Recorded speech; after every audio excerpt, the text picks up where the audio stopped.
Hello, this is Georgina Rose, part-time esoteric content creator and part-time Scarlet Woman, and welcome back to the Darling YouTube channel. On this channel, we discuss religion, magic, mysticism, the occult, and all those related topics. I am Georgina Rose, and I am a ceremonial magician and Thelemite, and welcome to my little corner of the internet, my little grove, my little sanctuary of gnosis, or whatever pretentious ceremonialist thing I can think of. But anyways, welcome to my channel, and today we're going to be talking about sigils.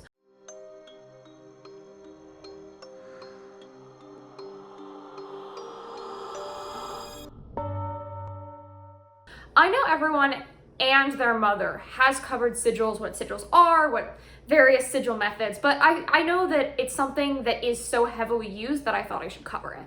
I actually asked on Twitter, in celebration of having 10,000 YouTube subscribers. Thank you guys so much. It means so much and I'm so honored. What video you guys wanted, and sigil magic was a popular request, so I decided to cover it. I'm not just going to be going through like the very basics. I'm going to be giving a variety of methods because I think sigil discussion tends to focus on the same two methods and just kind of be a rehash of Libernal and Psychonaut. So I wanted to give a little bit more. So let's break into it. So first, let's define what a sigil is. In its simplest form, a sigil is a symbol. However, when we talk about sigil magic, we're typically talking about a very specific type of sigil. So a lot of people associate sigils with entities, right? Like if you've seen the Lesser Key of Solomon, you've seen all the Goetic seals, pop them up right here. And each of those represents the entity, and you use those symbols when you evoke them in various ways. As well, you see them representing a lot of things in the occult. However, we're not talking about that type of sigil. We're not talking about entity sigils. We're talking about sigils that you can use to do rituals or to manifest or to bring things in. So we're going to be using a very chaos magic definition of sigils and are going to be focusing on a modern chaos magic sigil work. If you don't know what chaos magic is, I did an entire video on it where I explained the basics. But basically, a chaos magic sigil is a belief that this symbol, you create a symbol, and the symbol represents an intention, a thing you want. And then you charge that sigil, and the thing will come into your life. Which, that sounds simple enough, but in practice, it actually gets a little more complicated, and there's a lot of ways this could go wrong or not work exactly how you want it to go. So let's talk about methods to make the sigil. So a very popular method, and the one that I think everyone's heard of, is called the letter crossing method. This originates in Liber Null, a book by chaos magician and head of the IoT, Peter Carroll. So basically how it works is you write out an intention. It should not be a question. It should not be, I want. It should be a statement. Like, let's say you want to get a new job. So your intention would be, I have a new job. And so you're going to cross out every vowel and repeating letter, and then use those left letters to create a sigil using the letters. So you just basically put the letters together, smash them, and then fancy it up and make it a symbol, and then you charge it.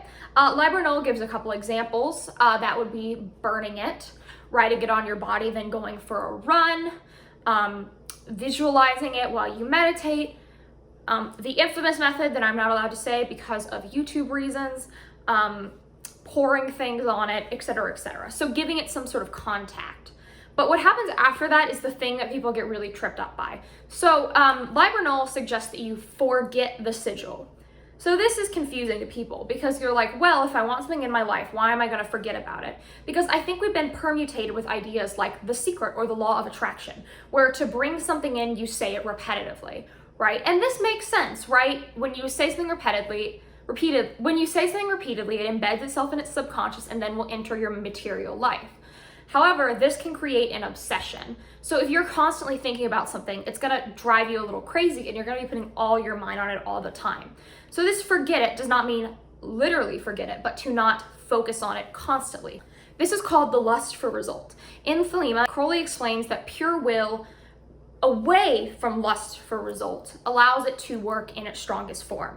So lust for result is when you're obsessed, when you're putting so much thought onto something that it messes with you and it becomes a fixation. You're no longer healthfully bringing in that thing. You're no longer healthily bringing in that intention. You're becoming obsessive and fixated, which is not healthy and not something that you should do. So what you do is you don't completely forget it, but rather you try to not think about it constantly. You think about the sigil when you charge it, then leave it be, and then track your results. A really good thing when you're working with sigils is to use something called a magical record or a grimoire or a book of shadows, whole variety of terms. So basically you make a notebook where you draw your sigils, you write them down, and then you track how they manifest in like the other page or underneath it.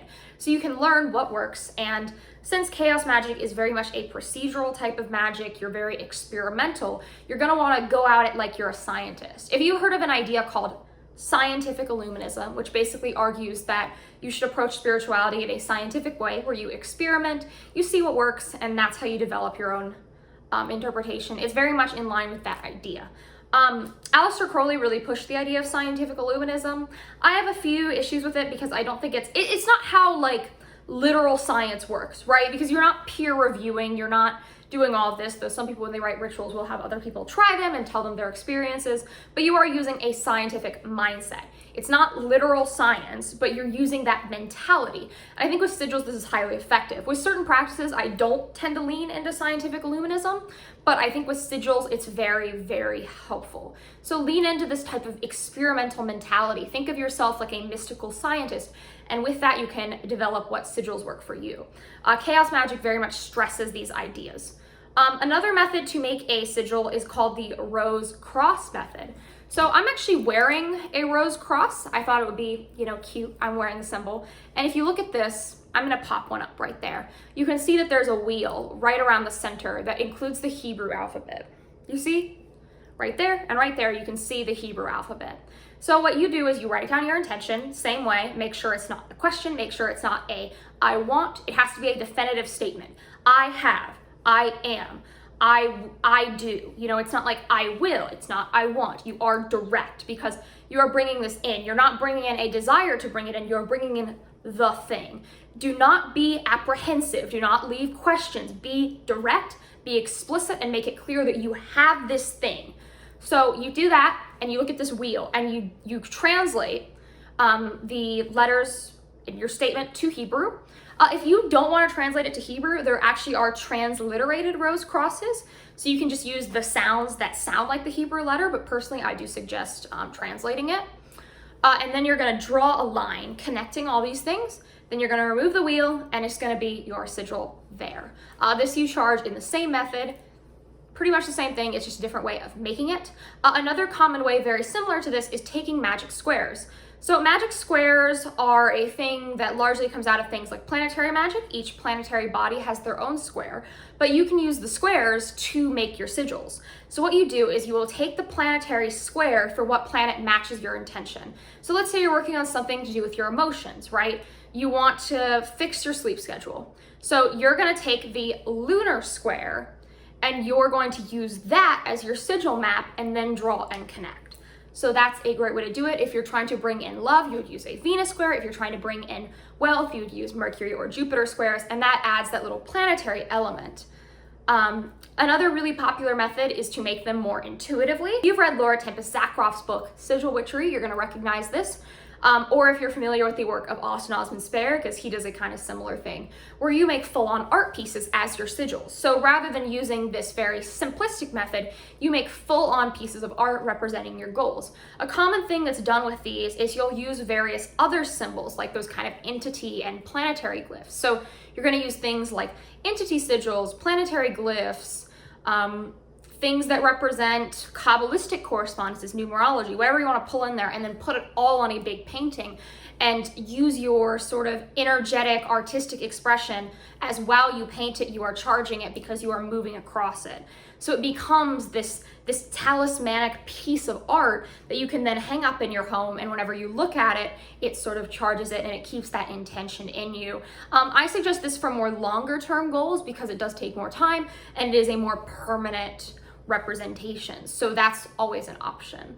As well, another thing you can do with your sigils is use them in bigger rituals. So let's say you're doing a big evocation. You could use your sigil to represent your goal. Or if you're someone who does petition papers, maybe you're in a tradition like hoodoo or Appalachian folk magic or any sort of folk tradition that really heavily uses petition paper, you could draw your sigil on your petition paper before you petition the spirit and then burn it.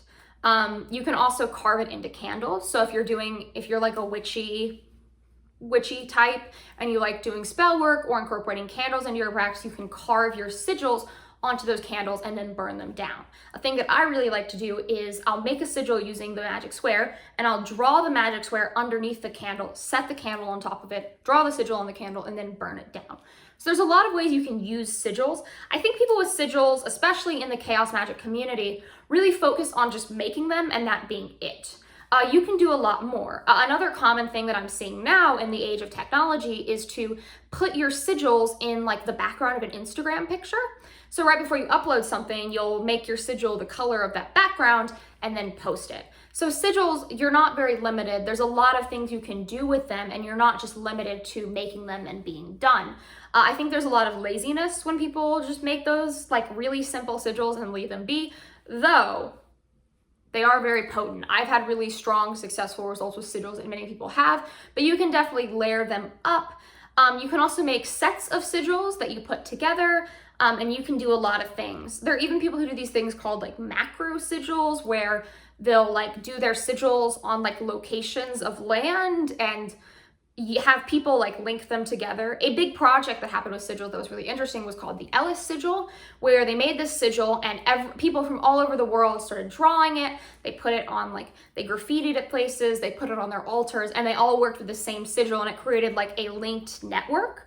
A group called the DKMU did this, and it was really cool. They called it the Assault on Reality, and they used this Ellis sigil to create a network of occult practice, and it had some really fascinating results.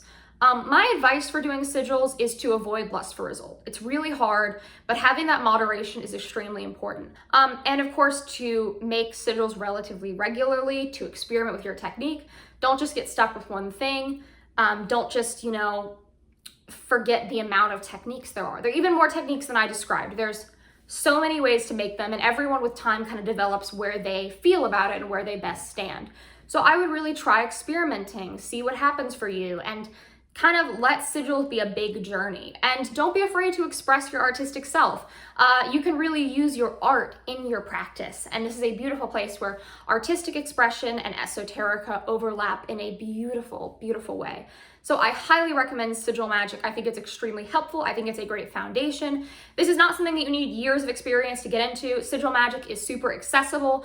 Anyone can do it. It's not like things like Solomonic Evocation, Goetia, the Abram Melon, which are things I've talked about that you need a strong background in esotericism to do. Sigils, you can literally make one after you watch this video if you have no occult experience. Just do your sigils, use one of those simple methods, and then light it on fire. Get a little cast iron disc or bowl, like something that's fireproof, get a fireproof container and then burn it down. And that's your little foray into sigil magic. It's super simple. I recommend it to everyone, and just play with it. Sigils are a little thing, but they're powerful and they can get a lot done, more than you would expect a lot of the time. So thank you for watching. Like, comment, and subscribe. And if you're subscribed for 93 days, you will meet your holy guardian angel, and you will not need to make any sigils or mess with any sigils to do so. If you want to support me, I am on Patreon. I make extra videos, and I do ritual guides. I also do tarot readings and palm readings. Please DM me on Twitter or Instagram to do that. I also host the podcast Occultism with a Side of Salt on Spotify, Apple Podcasts, YouTube, SoundCloud, and Patreon. And I run an Instagram, Twitter, TikTok, Twitch, Patreon. I'm everywhere, okay? I'll have everything linked below. I'm all there under .darling. Thank you for watching. Thank you for commenting, and subscribing, and ringing the bell. And I will see you next time. And thank you so, so much for 10,000 subscribers. I hope you enjoyed the video.